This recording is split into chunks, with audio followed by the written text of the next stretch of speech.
आज महाराष्ट्र देख रहे हैं आप और मैं हूं आपके साथ आशीष प्रमोद गोस्वामी। कोविड से हुई मौत पर 50,000 का मुआवजा देने में देरी को लेकर सुप्रीम कोर्ट ने फिर नाराजगी जाहिर की है। सुप्रीम कोर्ट ने महाराष्ट्र, राजस्थान, केरल समेत कई राज्यों को फटकार लगाई है। सुनवाई के दौरान जस्टिस MR शाह ने महाराष्ट्र सरकार से कहा कि आपने केवल 8,000 को मुआवजा दिया, जबकि आपके राज्य में 1,41,000 मौतें हुई हैं, जबकि 1 लाख से ज्यादा आवेदन भी मिले हैं। जस्टिस शाह ने कहा कि 1,41,000 दर्ज मौतें हैं, संख्या बढ़ेगी ही, ये साफ है। कोर्ट ने आदेश दिया है कि हमारी पिछली टिप्पणियों के बावजूद केवल 8,000 दावेदारों को भुगतान किया गया है। वहीं महाराष्ट्र सरकार ने आश्वासन दिया है कि शेष दावेदारों को भुगतान आज से 1 सप्ताह के भीतर कर दिया जाएगा।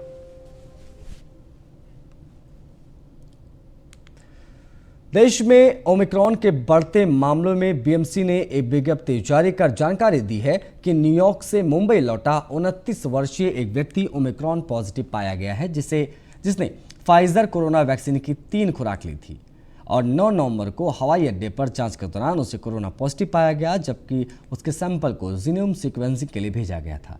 इसमें उसकी रिपोर्ट पॉजिटिव आई है। BMC ने कहा है कि उसके संपर्क में आने वाले 2 लोगों की जांच की गई। जांच में दोनों नेगेटिव पाए गए। पॉजिटिव व्यक्ति को अस्पताल में भर्ती किया गया है।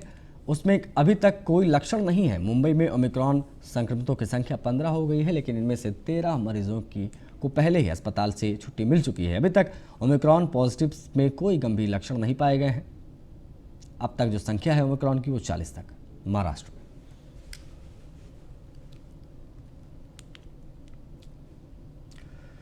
नवी मुंबई के धनसोली स्थित शेतकारी शिक्षण संस्थान के कॉलेज के 18 छात्रों की कोरोना रिपोर्ट पॉजिटिव आने से हड़कंप मच गया।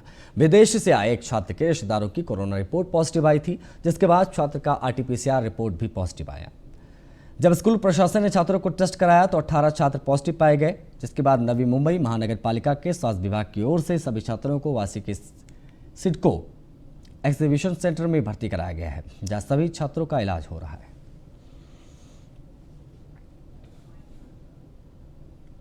देखो सर, बच्चे तो पॉजिटिव आपने हमारे इधर 16 आए थे पहले 15-16 तारीख को। तो उसके बाद में और टेस्टिंग जो शुरू किया गया 11वीं और 12वीं क्लास में, तो उनके बाद में और बच्चे 2 पॉजिटिव आए। टोटल मिला के अभी 18 बच्चे पॉजिटिव है। तो मेरे पास जो है 5th से 12th का क्लास है, उसमें टोटल हमारा स्ट्रेंथ है 1655 है। तो उसमें से 939 का बच्चों का टेस्टिंग हो चुका है। तो अभी तो फिलहाल पोजीशन उतना डाउन नहीं है, तो वैसे तो स्थिति तो बहुत अच्छी है, डरने की कोई बात नहीं पेरेंट्स को। 31 दिसंबर को ACB अधिकारी समीर वानखेड़े का नारकोटिक्स कंट्रोल ब्यूरो में कार्यकाल खत्म हो जाएगा। अपने कार्यकाल के खत्म होने के बाद आगे विस्तार की वो मांग नहीं करेंगे। अपने कार्यकाल में उन्होंने 96 लोगों को गिरफ्तार किया है और अगस्त से दिसंबर 2020 के बीच कुल 28 मामले दर्ज किए हैं। 2021 में उन्होंने 234 लोगों को गिरफ्तार किया था और 117 मामले दर्ज किए। करीब 1,000 करोड़ रुपए की 1,791 किलोग्राम से अधिक दवाएं जब्त की और 11 करोड़ रुपए से अधिक की संपत्ति को भी जब्त उन्होंने किया है। NCB के जोनल निदेशक के तौर पर वानखेड़े ने अभिनेता सुशांत सिंह राजपूत की आत्महत्या के बाद ड्रग्स सिंडिकेट के खिलाफ कार्रवाई की थी, जिसमें कथित तौर पर बॉलीवुड की कई हस्तियां शामिल थीं। मेरा क्या कहना था कि आज वो आ रहे हैं, उनका स्वागत है, लेकिन उन्होंने सरकार में काम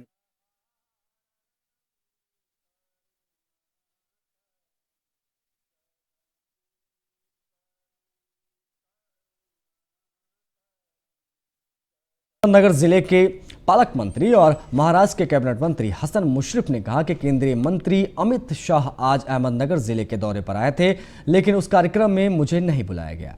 इसके चलते उन्होंने कहा कि अमित शाह का मैं स्वागत करता हूं, लेकिन अगर मुझे उस कार्यक्रम में बुलाते तो विभाग के बारे में हमारे कुछ सुझाव थे, मैं उन्हें बताना चाहता था, लेकिन हमें निमंत्रण नहीं मिला। क्या कहना था कि आज वो आ रहे हैं, उनका स्वागत है, लेकिन उन्होंने सरकार में काम करने वाले लोगों को किसी ने बुलाया।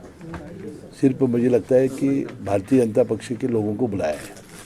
जब बुलाते तो मैं पालक मंत्री था, तो मेरे कोई सुझाव थे ये मल्टी स्टेट के लिए। और ये मल्टी स्टेट के जो बायलॉज होते हैं वो बहुत डॉक्टर बाबा साहब अम्बेडकर ने जो घटना लिखी है उसके वो खिलाफ है। उसमें बहुत ऐसे प्रावधान डाले गए हैं कि वो प्राइवेट एक कंपनी चलाई जाने सर के वो प्रावधान है। मुझे लगता है वो बुलाते थे तो बहुत सारी बातें मुझे शेयर करने आती। उधर अमरावती में हुए हिंसा के बाद अब मनसे अध्यक्ष राज ठाकरे ने भी भूमिका जताई है। अमरावती जैसी घटना अगर महाराष्ट्र में दोबारा हुई तो छोड़ना नहीं है, ऐसा आदेश राज ठाकरे ने अपने कार्यकर्ताओं को दिया है। राज ठाकरे इस समय महाराष्ट्र राज्यव्यापी दौरे पर हैं। इस दौरान उन्होंने संगठन निर्माण के मामले में काफी प्रगति की है। इस बीच उनके भाषण का वीडियो इस समय सोशल मीडिया पर तेजी से वायरल हो रहा है। महाराष्ट्र नवनिर्माण सेना नेता संदीप देशपांडे ने राज ठाकरे के आदेश की बात कहते हुए इस वीडियो को शेयर किया है। राज ठाकरे ने कहा है कि अमरावती में जो हुआ अगर महाराष्ट्र में दोबारा होता है तो छोड़ना नहीं है, इसे फिर से अपने सिर पर न आने दें। सभी को अपने घर पर और अपने घर के पास चौक पर अपनी पार्टी का झंडा फहराना चाहिए। आइए नए साल की शुरुआत करें।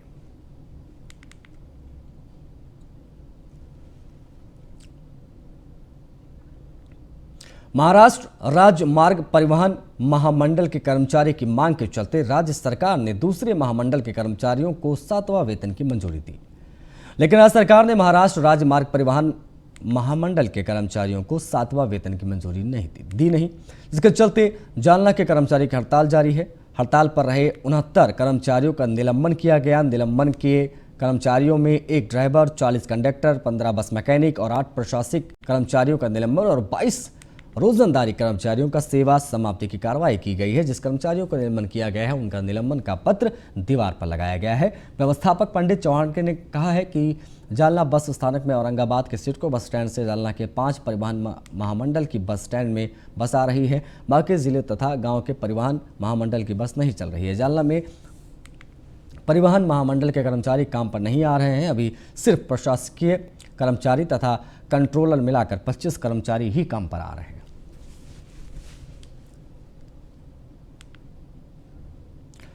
मुंबई के अंधेरी में लोटस पेट्रोल पंप के पास एसआरए प्रोजेक्ट के जरिए बिल्डर डेवलपमेंट के नाम पर लोगों का हक छीनने का काम किया जा रहा है। स्थानीय लोगों का कहना है कि कई सालों से यहां लोग अपने सपनों की दुकान का इंतजार कर रहे हैं, वहीं बदले में उन्हें बिल्डर की गुंडागर्दी का शिकार होना पड़ा है। फिलहाल स्थानीय लोगों ने बिल्डर के खिलाफ कोर्ट का भी दरवाजा खटखटाया है, हालांकि उन्हें अभी तक कोई इंसाफ नहीं मिल पाया है। को लेकर हमारे साथ इस सोसाइटी के चेयरमैन अमरजीत शुक्ला मौजूद है।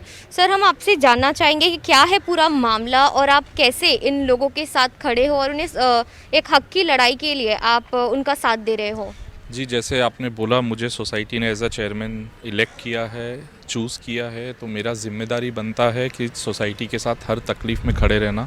हमने ऑर्बिट वेंचर के साथ अग्रीमेंट किया था रीडेवलपमेंट का। हमने उनको जो हमारी सोसाइटी की तरफ से हेल्प हो सकी, कॉपरेशन हो सका, हमने सब किया उनके लिए। पर उन्होंने आज तक अपनी हर चीज़ पे फेल रहे। उन्होंने सिर्फ बैंक से लोन उठाया, 250 करोड़ रुपया उन्होंने कुछ उठाया इस प्रोजेक्ट पे, जो 250 करोड़ रुपया हमें नहीं पता कहाँ गया, बल्कि हमें आज तक रेंट नहीं मिला है। और प्लस जब हम सब मेंबर्स ने डिसाइड किया कि हमें जो महाड़ा से अलॉट हुआ था हम वही चीज़ वापस बना लेते, जिस दिन डेवलपर के पास पैसा आएगा होगा, जब बैंक गारंटी देंगे, हम उनसे फिर नेगोशिएट करके अपना काम चालू करेंगे। पर आज इसमें काफ़ी, जैसे आपने देखा, मुझे छोड़कर सभी लोग सीनियर सिटीज़न है, 80 ईयर्स के लोग हैं, 84 ईयर्स के लोग हैं, 75 ईयर्स के लोग हैं। वो बेचारे लोग की मंथली जो इनकम थी वो एकदम से बंद हो गई।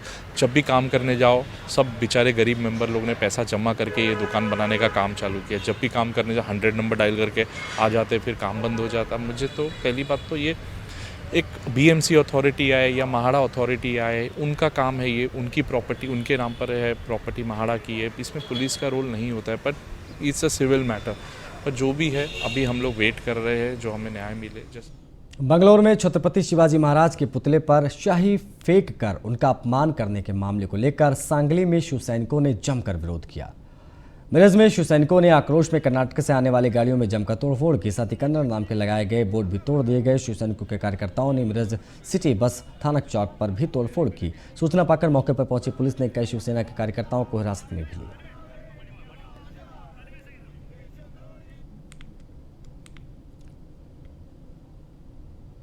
धुले में विभिन्न मांगों को लेकर एसटी कार्यकर्ता की ओर से जारी धरना प्रदर्शन के दौरान एक कार्यकर्ता का दिल का दौरा पड़ने से उसका निधन हो गया।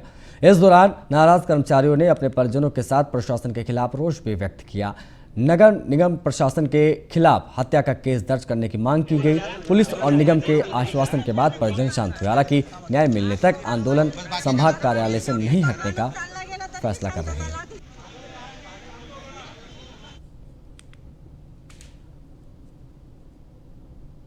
मुंबई महानगर पालिका के स्कूलों में पढ़ने वाले विद्यार्थी अब अंतर्राष्ट्रीय स्तर पर पढ़ाई कर सकेंगे। शैक्षणिक वर्ष यानी 2022-23 में बीएमसी के स्कूलों में विद्यार्थियों को देश में मौजूद हर बोर्ड में पढ़ाई करने का विकल्प मिलेगा। दरअसल विद्यार्थियों को उच्च गुणवत्ता की शिक्षा मुहैया कराने के लिए कई कदम उठाए जा रहे हैं। विद्यार्थियों को देश और विश्व की सबसे उत्तम शिक्षा मुफ्त में उपलब्ध करवाने के लिए यह पहल की गई है। नए बोर्ड की शुरुआत करने के लिए बीएमसी विद्यार्थियों के सर्वांगीण विकास के लिए खेल और अन्य सुविधाओं को भी विकसित कर रही है। विद्यार्थियों को बेहतर शिक्षा मिल सके, इसके लिए स्कूलों के इंफ्रास्ट्रक्चर में तेजी से सुधार भी हो रहा है।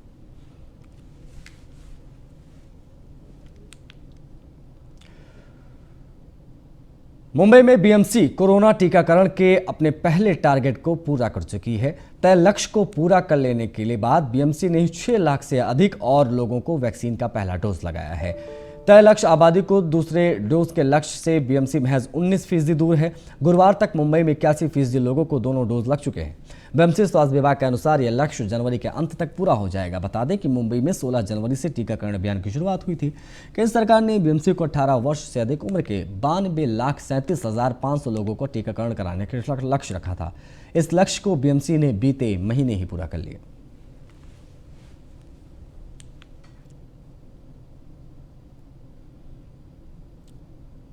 महाराष्ट्र में ओमिक्रॉन के संभावित खतरे बने हुए हैं। दरअसल रायगढ़ जिले के करजत तहसील के लोगों में इस बीमारी का डर दिखाई दे रहा है। करजत नगर परिषद के इलाकों में साप्ताहिक बाजार भी लगता है। बाजार में ग्रामीण क्षेत्र के नागरिकों की काफ़ी भीड़ दिखाई दी। खरीदी करते समय लोग बिना मास्क लगाए बिंदास घूमते नजर आ रहे हैं। प्रशासन का इस पर कोई ध्यान भी नहीं है। अगर लोगों की लापरवाही ऐसी ही चलती रही तो कोरोना के साथ साथ ओमिक्रॉन का खतरा भी महाराष्ट्र में बढ़ जाएगा।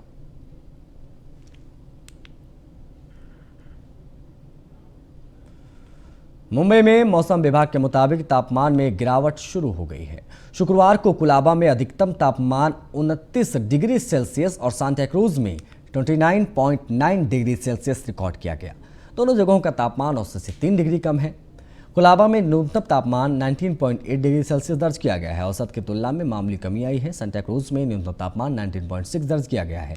यह औसत से 2 डिग्री कम था। शुक्रवार को कुलाबा में एयर क्वालिटी इंडेक्स 346 और मझगांव में 358 दर्ज किया गया।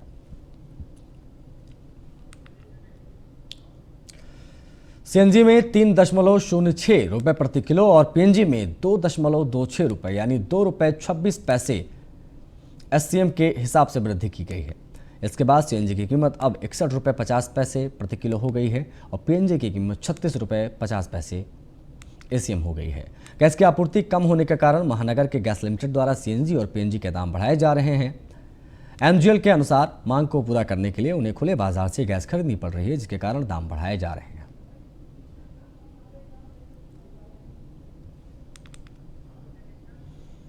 आयुष्मान खुराना और वाणी कपूर की फिल्म चंडीगढ़ करे आशिकी ने 16 दिसंबर को सिनेमाघर में पहले हफ्ते का सफर पूरा कर लिया और इस दौरान 22 करोड़ से अधिक नेट कलेक्शन बॉक्स ऑफिस पर भी किया। अब दूसरे हफ्ते में फिल्म को स्पाइडरमैन, नो वे होप और पुष्पा पार्ट 1 प्राइस का सामना करना होगा। अभिषेक कपूर निर्देशक चंडीगढ़ करे आशिकी 10 दिसंबर को लगभग 2500 स्क्रीन पर रिलीज हुई थी। फिल्म ने 3.75 करोड़ की कमाई पहले दिन ही कर ली थी, जबकि पहले शनिवार को 4.87 करोड़ यानी 4 करोड़ 87 लाख रुपए, रविवार को 5 करोड़ 91 लाख रुपए जमा किए, जिसके साथ 14 करोड़ 53 लाख रुपए का नेट कलेक्शन ओपनिंग वीकेंड में हुआ।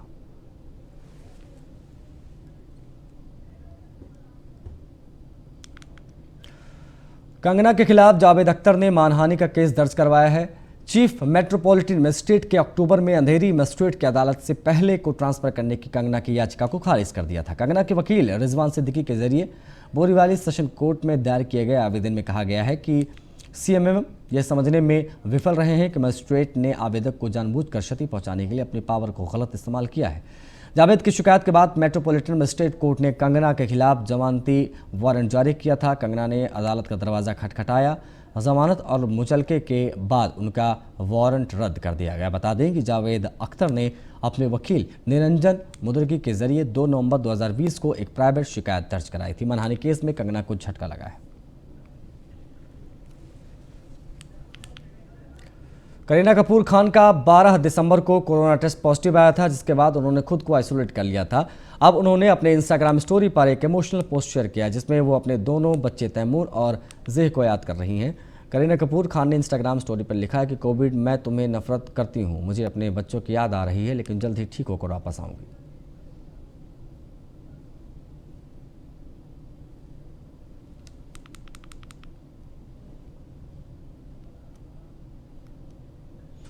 गुरु रंधावा म्यूजिक की दुनिया के पॉपुलर नाम हैं।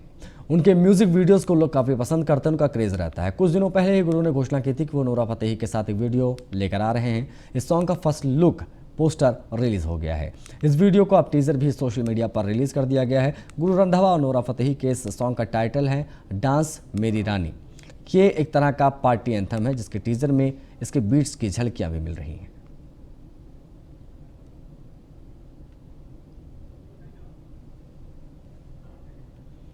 चलिए इसी के साथ इस बुलेटिन में फिलहाल इतना ही। नमस्कार।